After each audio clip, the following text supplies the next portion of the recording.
Luego de lo que vimos en el pasado video y bajo otras circunstancias, todo acababa. Pero lamentablemente no es suficiente con mostrar un cálculo para lo que se explicó, teniendo presente que ese tipo de ecuaciones no son a prueba de tontos, como por ejemplo gente como Landucci.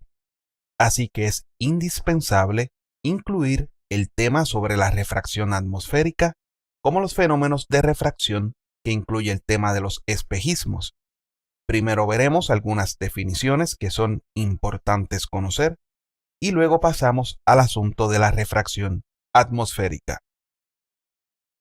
Algo que tenemos que dejar claro desde el principio es definir qué es un espejismo. Una de sus características más destacadas es que forman imágenes de forma vertical, no de forma horizontal. Por supuesto, estamos considerando la refracción terrestre, que trata con observadores y objetivos adentro de la atmósfera. Los espejismos se forman cuando ocurren fuertes inversiones de temperatura. En el caso de la troposfera, en la atmósfera estándar, la cual consideramos para el cálculo del coeficiente de refracción, la temperatura disminuye en función de la altura.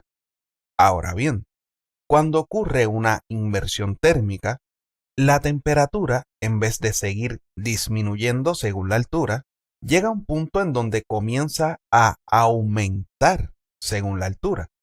En otras palabras, vemos cómo se invierte el gradiente térmico vertical.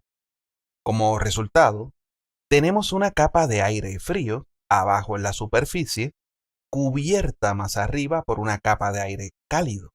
Entonces, la convección producida por el calentamiento de aire desde abajo está limitada a los niveles por debajo de la inversión. Para el terraplanista regular, observar los efectos de una inversión térmica lo llevaría a pensar que ha descubierto o comprobado la existencia del domo mágico de su tierra plana. Volviendo al tema, la difusión normal de aerosoles atmosféricos, como el polvo, humo y otros contaminantes del aire, estará limitada y la visibilidad puede reducirse considerablemente por la acumulación de estos aerosoles atmosféricos, que aparte de afectar el clima, pueden afectar la salud humana.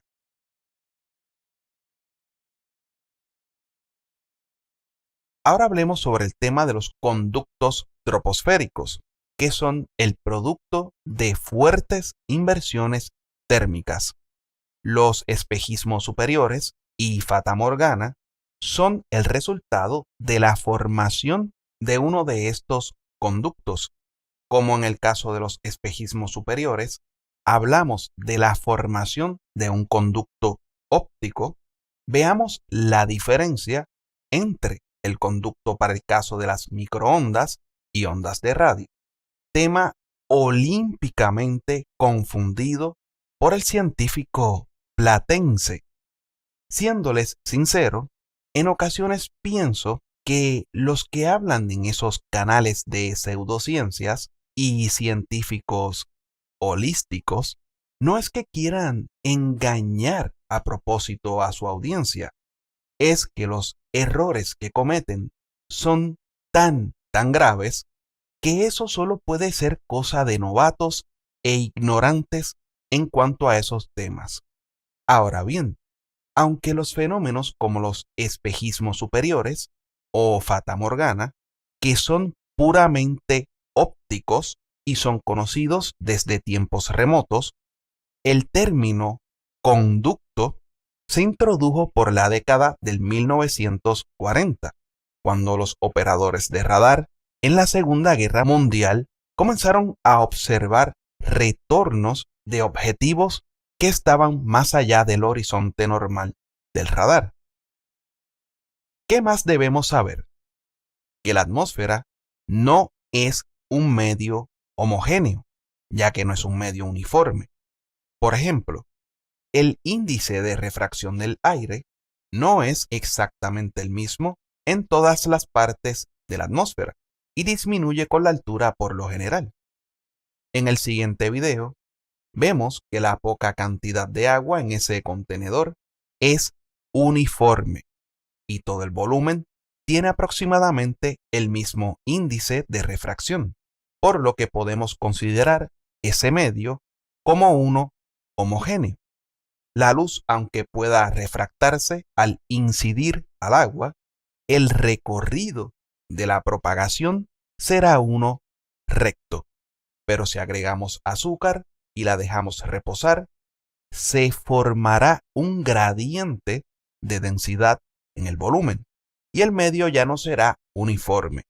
Así que un rayo horizontal, mientras más cerca se encuentre de la zona más densa, se irá desviando hacia la región con mayor densidad, y mientras más lejos se encuentre de la zona con mayor densidad, se irá desviando cada vez menos. Sabiendo esto, un conducto troposférico óptico se forma a partir de una fuerte inversión térmica, en donde ocurre un aumento de temperatura en función de la altura, mayor al valor crítico, que es un aumento de aproximadamente unos 0,11 grados Kelvin por cada metro de altura. Más adelante explicaré ese asunto. Con tanto enredo por científicos como Landucci, hay que preguntarse, ¿cuál es la diferencia entre el conducto troposférico óptico del conducto troposférico en el caso de las microondas y ondas de radio? Pues, a diferencia de lo que dicen los terraplanistas, de que el vapor de agua causa un efecto lupa para el caso de la propagación óptica, sin saber que el índice de refracción del aire disminuye con la humedad para el caso de la luz visible. El vapor de agua es menos denso que el aire y justamente hace que el aire sea menos denso. Por lo tanto, el aire seco o aire libre de vapor de agua tiene mayor índice de refracción que el aire húmedo, estando bajo las mismas condiciones. Así que la refractividad del aire no aumenta con la presencia de vapor de agua para el caso óptico, en donde consideramos la luz visible. Ahora bien, cuando nos vamos moviendo del infrarrojo a las microondas y ondas de radio, ¿qué creen que ocurre con la presencia de vapor de agua y la refractividad? Pues la refractividad en el caso de estas ondas se ven fuertemente afectadas por la humedad. Hasta con pequeñas cantidades de vapor de agua, la refractividad aumenta. En resumen, la refractividad en el caso de la propagación óptica depende principalmente del perfil de temperatura vertical. Sin embargo, la refractividad en el caso de la propagación de microondas y ondas de radio dependen adicionalmente del perfil de humedad. A medida que la cantidad de vapor de agua disminuye con la altura, mucho más rápidamente que la densidad de la atmósfera, el gradiente de refractividad en las microondas y ondas de radio es típicamente 2 veces mayor que para el caso de la propagación óptica, mientras que la curvatura de los haces de la luz visible es generalmente 1/6 de la curvatura de la Tierra.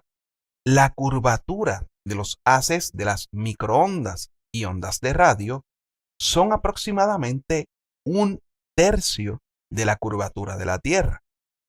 Esto significa que la refractividad en las ondas de radio se afectan mucho más por la desviación de las condiciones promedio o condiciones estándar y que por lo tanto un conducto en el caso de la propagación de microondas y ondas de radio se forma por otras condiciones adicionales de las que se requieren para que se forme un conducto troposférico óptico.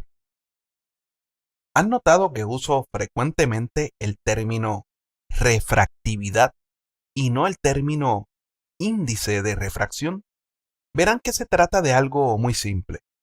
Como el valor promedio del índice de refracción del aire es muy cercano al 1, se usa el valor de la refractividad en ocasiones, que es el valor del índice de refracción menos 1 multiplicado generalmente por 10 elevado a la sexta. En este ejemplo, vemos como de un índice de refracción de 1,0003 obtenemos el valor de la refractividad, que son 300. También se puede multiplicar por 10 elevado a la séptima. En la ilustración vemos cómo calcular el índice de refracción en el caso de las microondas y ondas de radio, de la suma entre la refractividad con aire seco y la refractividad con aire húmedo. Así que pueden comprobar cómo la humedad es un factor importante al considerar las ondas de radio. También hay otro término para el caso de las microondas y ondas de radio. Se llama refractividad modificada, que se calcula tomando el valor de la refractividad más la altura de propagación. Así que en el caso de la refractividad modificada, el valor aumenta con la altura, pero que no se genere confusión. Esto no quiere decir para nada que el índice de refracción o refractividad aumente en función de la altura. Cuando los datos demuestran un déficit del valor de la refractividad modificada, se puede saber por dónde comienza la inversión de temperatura. Si es una inversión muy fuerte, se puede estimar cuándo ocurre un conducto troposférico para el caso de las microondas y ondas de radio. Como ven en la imagen, hay varios tipos de conductos, como lo son los conductos de superficie y los conductos elevados.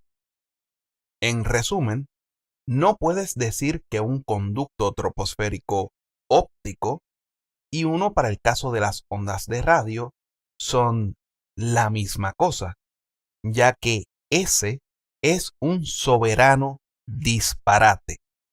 Las condiciones para cada caso no son exactamente las mismas. Podemos ver que nuestro meteorólogo de La Plata tal parece que aún no se entera de ello, puesto que en sus explicaciones mostró un mapa de seguimiento de conductos troposféricos para microondas y ondas de radio, y se atrevió a decir cómo comprobaba con ese mapa del por qué había tanto fenómeno de fatamorgana.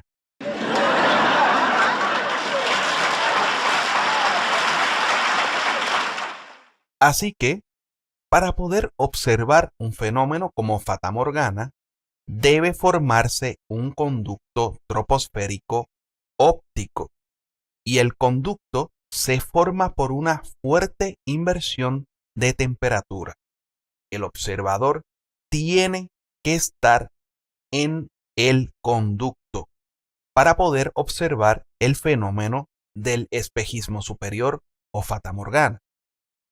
En cuanto a las condiciones climatológicas para que se formen estos conductos, podemos ver inversiones térmicas de diferentes tipos, siendo la inversión por advección o inversión marina una de las más frecuentes en las vistas de fatamorgana a través de cuerpos acuosos.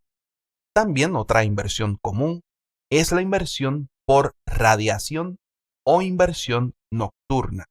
Más adelante discutiremos todos los tipos. Un terraplanista pudiera preguntarnos, ¿y cómo ustedes obtienen los datos del perfil de temperatura según la altura para afirmar lo que afirman? Pues muy simple. Existe un aparatito conocido por radiosonda, que típicamente es acoplado a un globo meteorológico. La radiosonda puede ir colectando datos según asciende y o según desciende. Las radiosondas se utilizan mundialmente y son lanzadas con un intervalo de 12 horas por lo general. Veamos el siguiente video. Bienvenido al curso de meteorología. Ya os he contado en un vídeo anterior cómo gracias a los radiosondeos obtenemos datos meteorológicos de diferentes altitudes en la atmósfera. Esos datos se trasladan a un diagrama termodinámico como el que veis aquí, con diferentes líneas auxiliares, gracias al cual vamos a poder obtener mucha información. Aquí tenéis un ejemplo. Con los datos de ese radiosondeo se trazan dos curvas, la curva de estado o de la temperatura que va encontrando el globo según va ascendiendo, y otra curva que es la del punto rocío, que nos da una idea de lo lejos o cerca que está el aire de la saturación en cada tramo de atmósfera. Terminemos esta sección mostrando algunas imágenes de conductos troposféricos ópticos.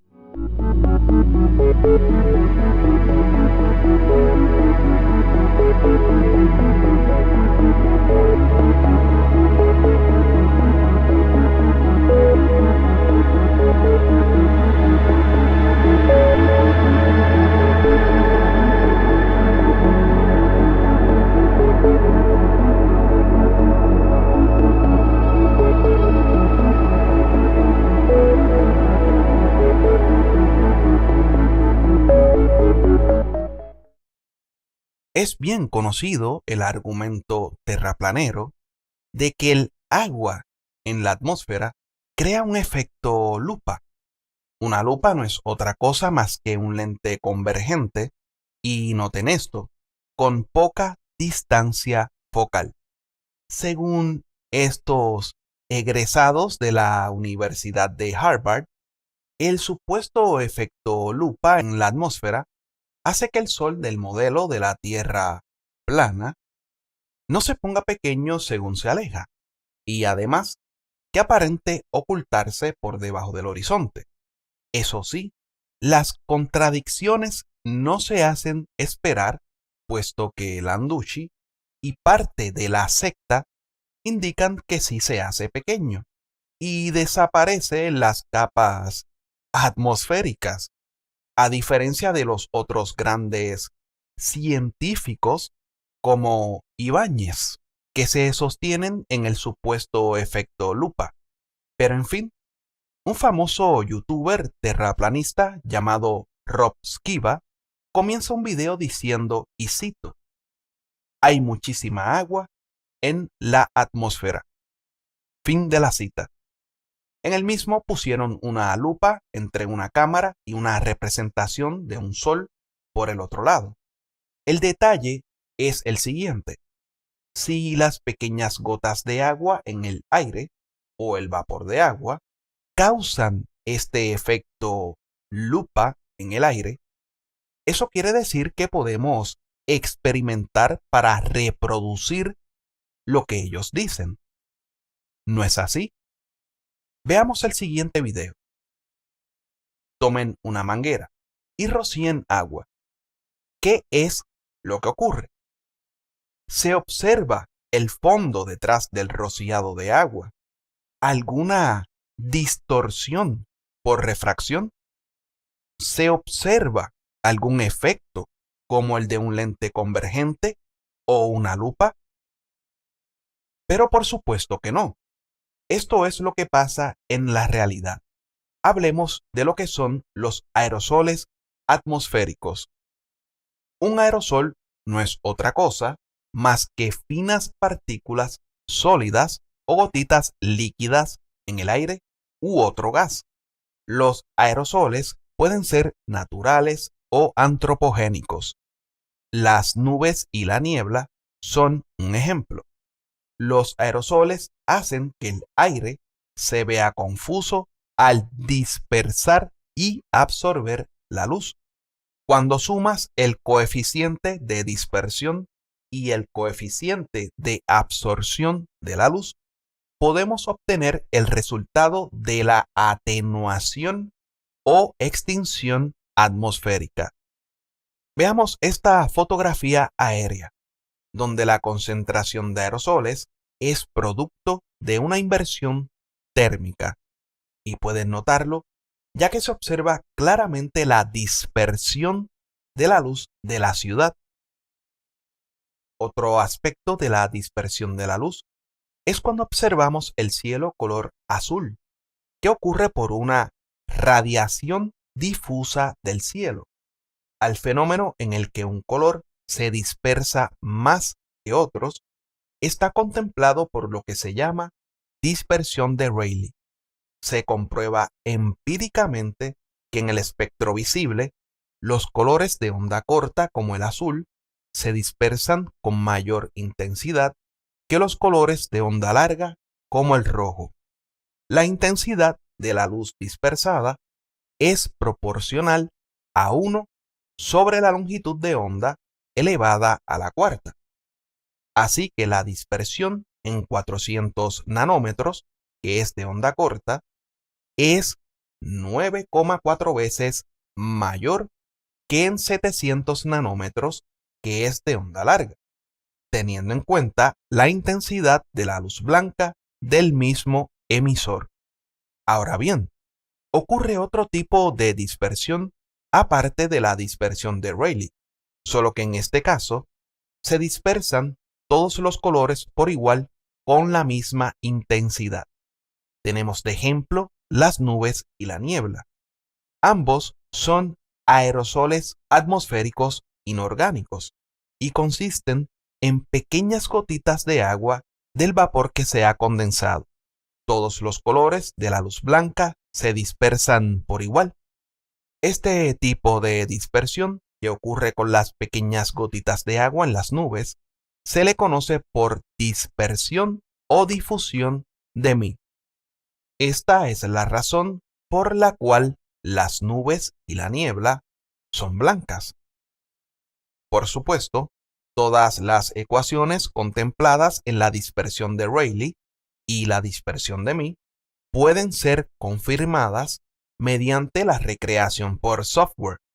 Acá tenemos un ejemplo en el editor de Unreal Engine y este PDF, en donde por esos cálculos se puede recrear la dispersión que vemos en la vida real.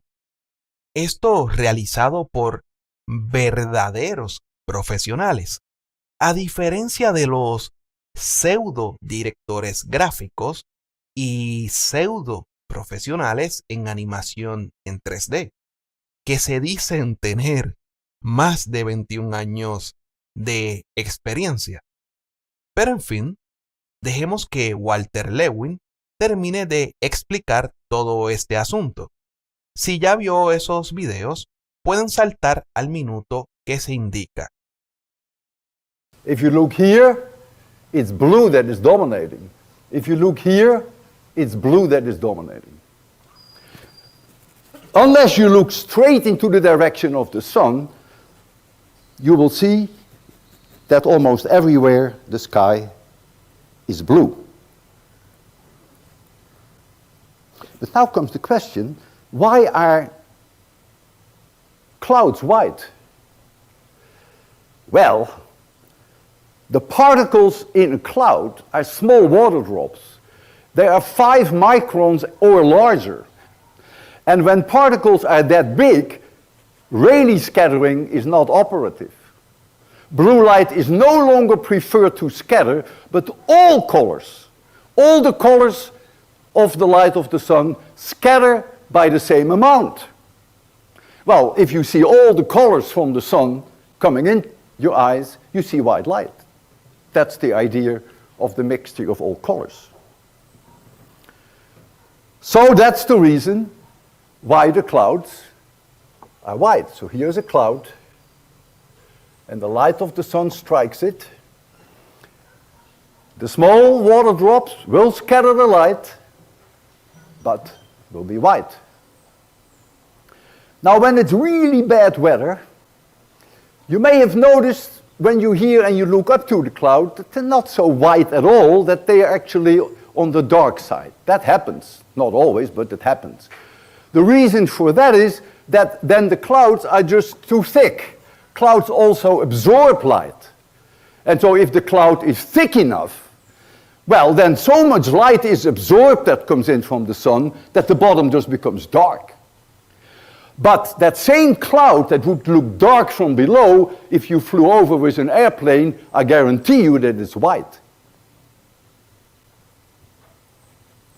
That scattering, by the way, of large particles, which gives you no preference for any color, we call that me-scattering.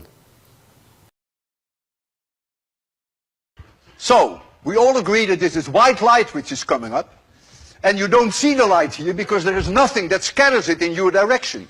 So you don't see light here, but now look. Those of you who see blue, say, yeah. Those of you who do not see blue, say no. No. You better see an eye doctor.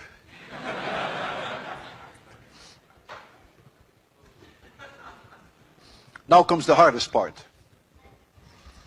If I inhale the smoke and I leave it in my lungs for a minute, there is water vapor in my lungs, and this water vapor will precipitate onto these very small smoke particles. And so the smoke particles will grow. They will become small water drops, larger than 0.5 microns. And that means, if I hold it 1 minute in my lungs and puff it out, you will not see blue light, but you will see white light, because you're now in the me-scattering domain. All colors scattered equally. I will tell you that just before I puff it out, and you will see the white smoke, just before I do that, I will remind you of the color that you see now. I will only do that for a few seconds, then I will remove it and I will empty my lungs. Terrible demo.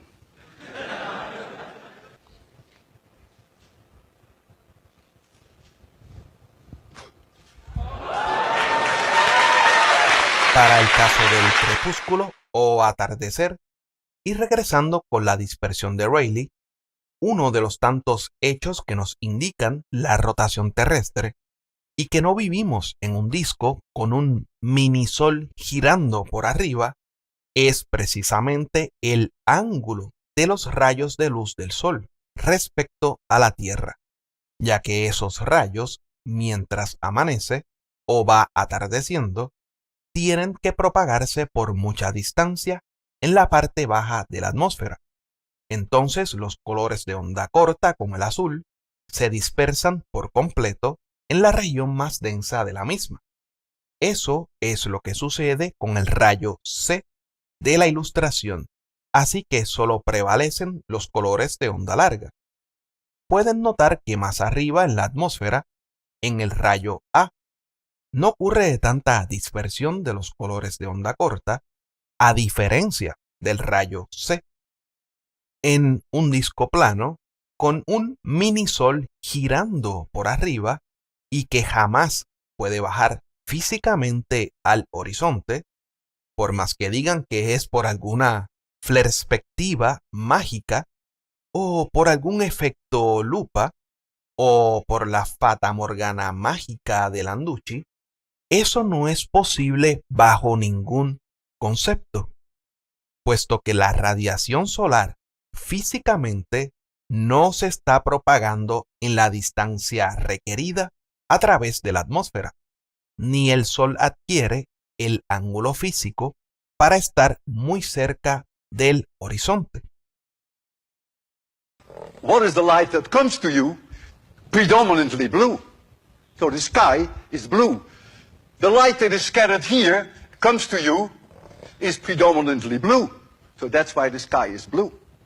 And so the reason is simply that it is Rayleigh scattering of the dust particles in the atmosphere. If the sun is high in the sky, the total amount of sunlight that is scattered in your direction is only 1%, so it's very little. If the sun is 5 degrees above the horizon, then the sunlight has to travel through a lot more atmosphere. And so I take here a situation which is extreme when we have sunrise or sunset. So the sun is there and the light comes from this side and you are standing here. This is not to scale. This layer of atmosphere is now so enormously large that more than 99% of all the sunlight on the way to you is scattered away. So what is scattered away? The blue is gone. But if you look at 1 over lambda to the 4th, the green is gone. All colors are gone. There's only one color which has the largest wavelengths, which by the way is 650 nanometers. I wasn't supposed to tell you, but I decided. So the only light that makes it through you is red. And so that is the reason why the sun looks red, and there is a cloud here in the sky, and that cloud sees light where all the low, small wavelengths have been scattered out, and so this side of the cloud is also red. You can now understand that the more pollution there is in the air, the more beautiful sunsets are. And it is well known that after volcanic eruptions, the sunsets and the sunrises are truly fantastic. It's also the moon that is red when it comes up. And even the stars and the planets, you may never have noticed it because it's not an overwhelming thing. It is the sun that is the overwhelming thing that makes the entire sky red.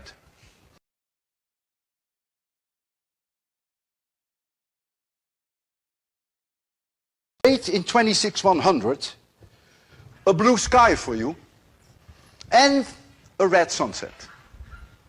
Killing 2 birds with 1 stone. And for the physicist in my audience, I'm going to kill 3 birds with 1 stone. But the 3rd bird comes a little later.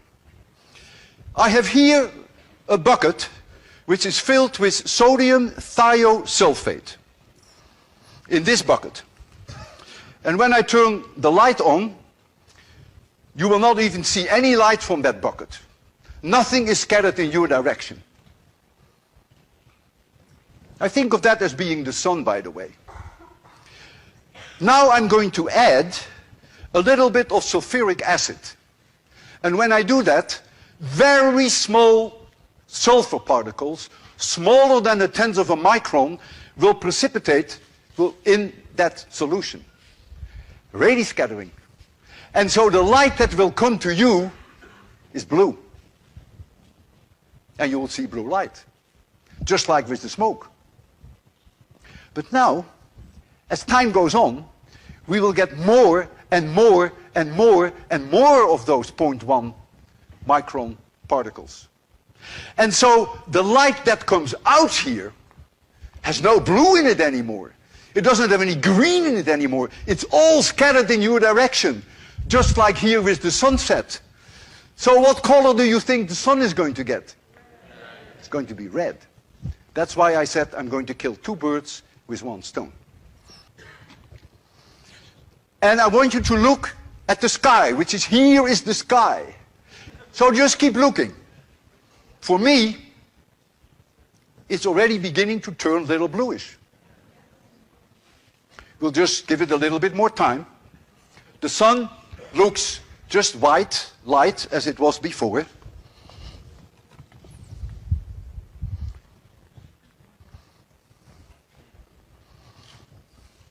I always have a backup, you see. If this takes too long, then what I do, I add another teeny weeny little bit of sulfuric acid.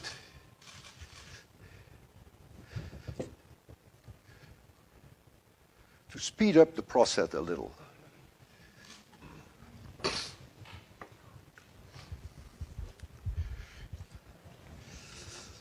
I see blue light, and when I look at the sun, it looks a little reddish already. For the physicist among you, light that scatters over an angle of 90 degrees, this light that scatters in this direction, the people who pay the most tonight, who are sitting right here, the light is also linearly polarized. That was also the case with the smoke experiment, but I didn't mention that.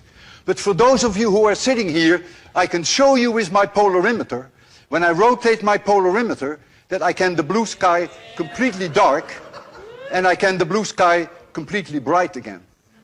The people who are sitting there, the angle of scattering is not 90 degrees. So they won't see it so well. But you people see it very well, don't you? Yes. 100% polarized. Bueno, ya terminamos con ese asunto de la dispersión de Rayleigh y la dispersión de Mie. Solo nos queda el asunto de la dispersión refractiva. Los grandes hidrometeoros, como las gotas de lluvia o las gotas de agua en el video, están causando una dispersión refractiva en la luz del sol. El arco iris es la evidencia de ello. Cuando tomas una luz blanca, que no es otra cosa más que una combinación de luces de diferentes longitudes de onda del espectro visible, y la haces pasar por un prisma, puedes notar cómo se descompone. En el vacío, todas las ondas de diferente frecuencia se propagan a la misma velocidad. Sin embargo, cuando la luz incide en un medio dispersivo como el aire, el agua o el cristal, ya no ocurre lo mismo que en el vacío. Esto porque al incidir a un medio dispersivo con mayor o menor índice de refracción, ocurre un cambio en la velocidad y dirección de propagación. Aunque cambia la velocidad, no cambia la frecuencia de la onda, así que no percibimos un cambio de color. Por supuesto, los colores de onda corta como el azul tienden a refractarse más que los colores de onda larga como el rojo. Así que mientras mayor frecuencia o mayor energía, mayor será el cambio de dirección en la propagación por refracción, pues eso es lo que ocurre con la luz y las gotas de agua en el aire.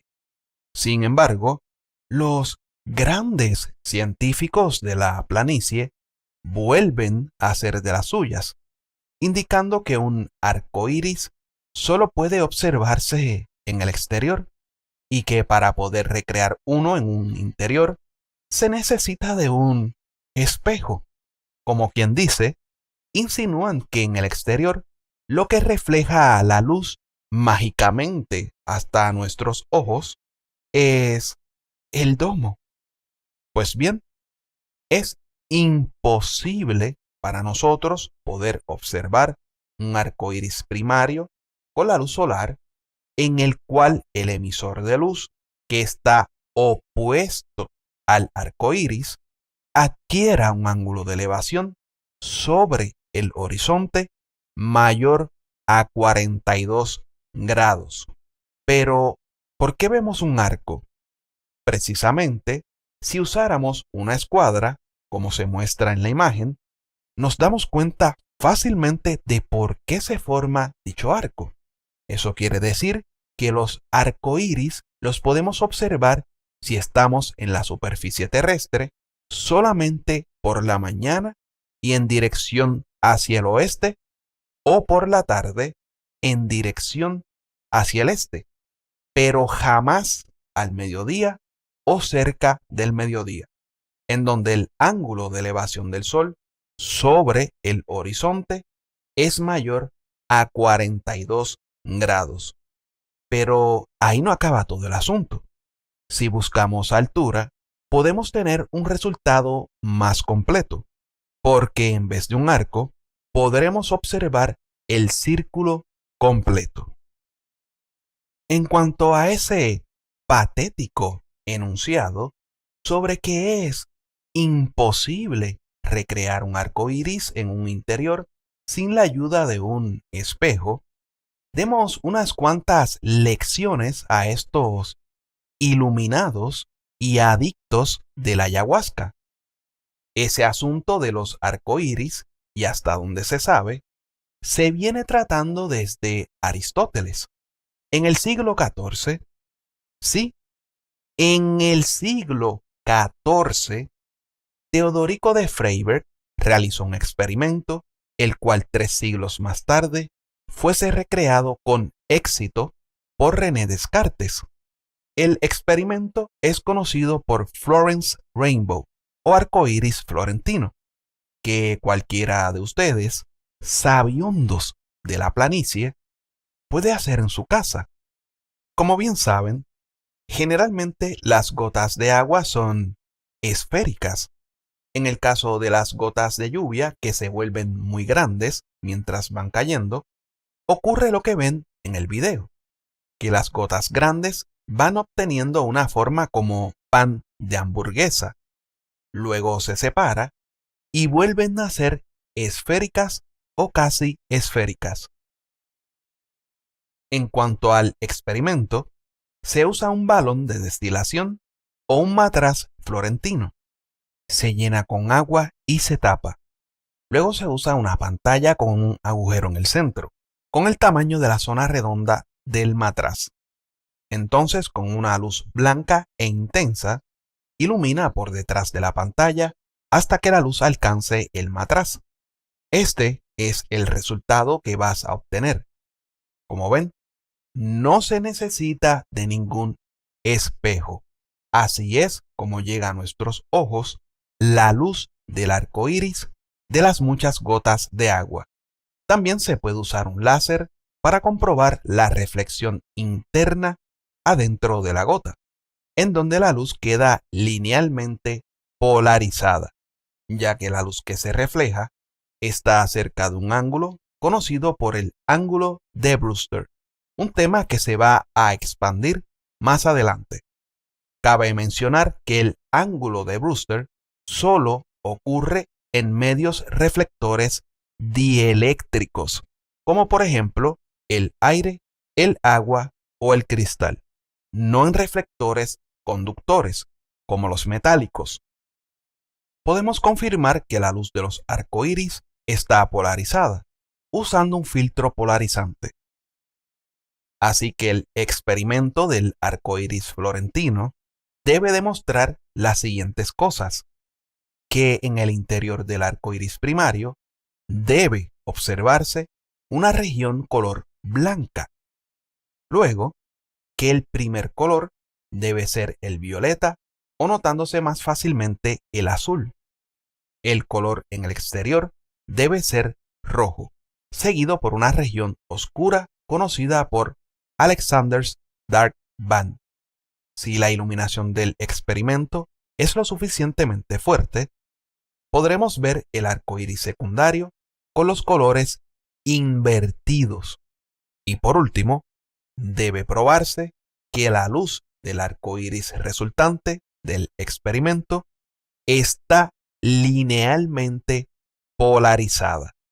Para ello, dejemos que Walter Lewin realice el experimento del arco iris florentino. I'm going to make a rainbow with one water drop. And that's what I'm going to do now. But of course, I can really only make a rainbow if I would create rain here and I would have thousands and thousands of water drops. Therefore, what I'm going to do is not a cheat. I want you to know exactly what I'm going to do. But you will see everything I have taught you today. I'm going to do this. I have here what I call the sun. It's an enormously bright light. It's going to shine in your direction. We're going to mark it off so that it doesn't blind you. And here is one water drop. It's a biggie.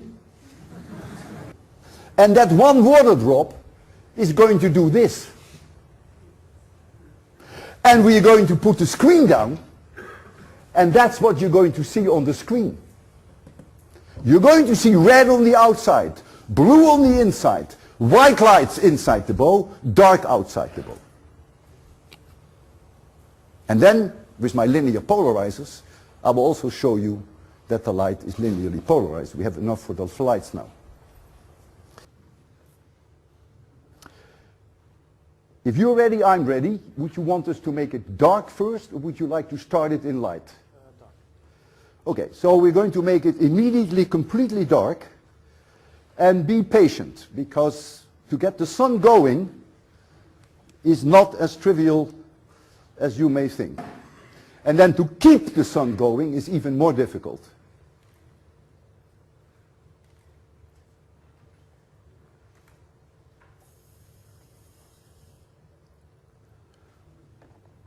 You got it!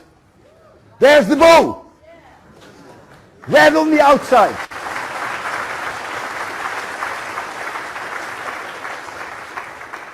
Red on the outside, blue on the inside.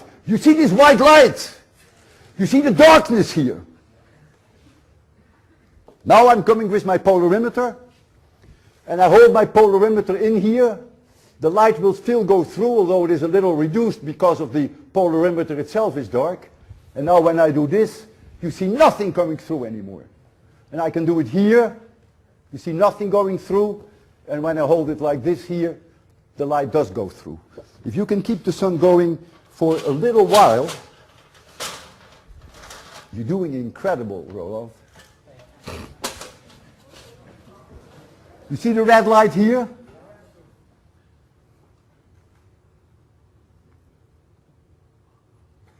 Yeah! I see a beautiful red drop! One drop was red. That's why it's red here. You did great, thank you.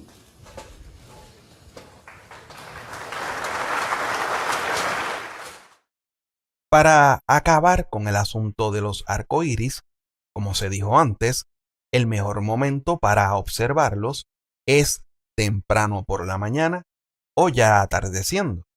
¿Pero por qué? Porque el ángulo de los rayos del sol es poco por arriba del horizonte. Así que podemos ir haciéndonos de una buena idea de esos terraplanistas al decir que el sol se mueve en círculos sobre una tierra plana y jamás baja físicamente al horizonte, a una altitud en la cual jamás se ponen de acuerdo. ¿Quién sabe? A lo mejor las gotas de agua resultan engañadas por la perspectiva o por la fata morgana especial y mágica de Landucci.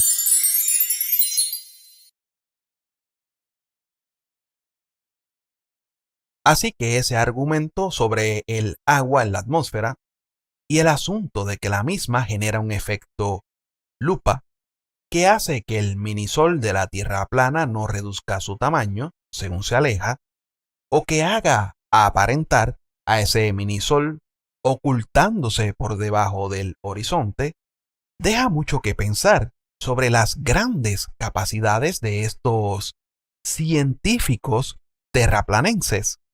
No es lo mismo tener gotas de agua suspendidas en el aire o cayendo, por muchas que sean, a tener agua contenida en una cantidad determinada. En cuanto al vapor de agua, el mismo disminuye el índice de refracción del aire, por lo que la propagación óptica se ve menos afectada. Así que el mismo no causa que la luz visible se refracte de forma que cause algún efecto de magnificación. Bueno, veamos un ejemplo simple de cómo se satura el aire. En ocasiones, al abrir la puerta del congelador, notarás que se forma una neblina. Al disminuir la temperatura del aire, el mismo se satura rápidamente, ocurriendo luego la condensación. Y, por supuesto, el color blanco que se observa es por la dispersión de la luz que ya vimos. La dispersión o difusión de mí. Otro concepto que tienen bastante errado estos terraplanistas es suponer que el aire húmedo sea más denso y pesado que el aire seco, y que por lo tanto el aire húmedo sea más refractivo. Tal vez el agua en su estado líquido sea más densa que el aire, pero en su estado gaseoso la cosa cambia. No conocen un detalle sumamente importante. El aire se compone aproximadamente de un 78% de nitrógeno y un 20% de oxígeno. La masa molar para el nitrógeno es de aproximadamente 28, mientras que la masa molar del oxígeno, o debería decir dioxígeno, es de aproximadamente 32 y la del vapor de agua es de aproximadamente 18. Para hacer que un volumen dado de aire sea más húmedo, necesitamos agregar moléculas de vapor de agua. Para agregar moléculas de agua al volumen, debemos eliminar otras moléculas para conservar el número total de moléculas en ese volumen. Entonces, las moléculas del vapor de agua reemplazan moléculas de hidrógeno y de oxígeno, que son más pesadas. Al provocar esto, haremos que ese metro cúbico de aire sea menos denso. Entonces, recordemos cómo es ese asunto de la refracción. El índice de refracción es esa relación de la velocidad de propagación de la luz en un medio. El aire seco, al ser más pesado y denso que el aire húmedo, es un medio con mayor índice de refracción que el aire con vapor de agua presente. Podemos catalogar el vapor de agua como vapor saturado, vapor húmedo y vapor sobrecalentado. En el caso del vapor saturado, que es vapor a la temperatura de ebullición del líquido, o sea, vapor a punto de condensarse, observemos que es transparente al salir de la tubería de la representación. Sin embargo, cuando parte de ese vapor saturado se pone en contacto con la superficie de la tubería o cuando se encuentra con aire menos caliente a la salida, pierde energía cinética y comienza a condensarse. A este vapor, en el que ocurre una nube visible de gotitas de agua que se condensaron, se le llama vapor húmedo. Por último, tenemos el vapor sobrecalentado. Como ya dijimos, mientras más caliente esté el vapor, mayor energía cinética tendrán las moléculas de agua. Así que se hará más difícil que este vapor pueda condensarse mientras mantenga este estado de sobrecalentamiento. Un experimento simple nos demuestra ese asunto del vapor sobrecalentado. Al calentar la tubería, el vapor se calienta más de lo que está y no vemos que ocurra la condensación, por lo que desaparece la nube que antes se veía. Tenemos claro entonces que el agua en estado gaseoso es transparente. Ahora bien, yo me pregunto si los terraplanistas o sus líderes del YouTube acaso ven algún efecto de magnificación o algún efecto lensing o efecto lupa, porque por más vapor que sale, por ningún lado se observa el efecto óptico que ellos tanto predican. Si acaso, el único efecto óptico que pudiésemos ver para esta situación es el siguiente. Cuando tenemos una masa o corriente de aire cálido en movimiento, a través de aire estacionario con una temperatura diferente, y el flujo de este aire caliente es uno turbulento y se comienza a entremezclar con el aire estacionario, observamos las imágenes como borrosas o como si estuvieran bailando. pero nada que ver con ningún efecto lupa o algún efecto de magnificación. Cuando este vapor o humedad se condensa, es notable por lo que vimos hace un rato, que ocurre la dispersión o difusión de mí, y por ello vemos el vapor que se ha condensado de un color blanco. Así que lo mismo que ven en la condensación del vapor al salir de una caldera caliente, es exactamente lo mismo que ven en el caso de las nubes de agua. Por lo tanto, el vapor húmedo que sale de una caldera caliente es un aerosol natural inorgánico, exactamente como lo son las nubes de agua, por lo que la dispersión de la luz no se hará esperar, y cuando ocurre esta dispersión por las gotitas de agua que se condensaron, dificulta la visibilidad. Luego, si las gotas de agua son más grandes, como los grandes hidrometeoros, como las gotas de lluvia, la dispersión que observamos es dispersión refractiva, como lo que ocurre con los prismas, tema que ya vimos cuando consideramos el asunto de los arcoíris. Bienvenido al curso de meteorología. Comenzamos el capítulo 4 que vamos a dedicar al vapor de agua, y ahora en este primer vídeo os voy a comentar algunos datos en general sobre el agua de la atmósfera y en particular sobre ese gas, sobre el vapor de agua. Bien, por un lado, quedémonos con esta idea, y es que aunque en la atmósfera hay mucha agua, eso únicamente representa una milésima parte de toda el agua que hay en la Tierra. Ahora bien, esa cantidad es muy importante. Ahí tengo apuntado el dato, nada menos que 12.000 billones con B de litros. El agua que hay en la atmósfera está en las tres fases, pero únicamente el 4% está en fase líquida y sólida, es decir, en los meteoros que forman las nubes. El 96% restante es vapor de agua, por lo tanto no podemos verlo. Y aparentemente, si ocurre algún efecto lensing o efecto lupa en estas gotas de agua que están causando dispersión de la luz, puede indicarnos que los terraplanistas son superhéroes con visión de rayos X, lo que les permite ver este efecto lupa a través de las nubes.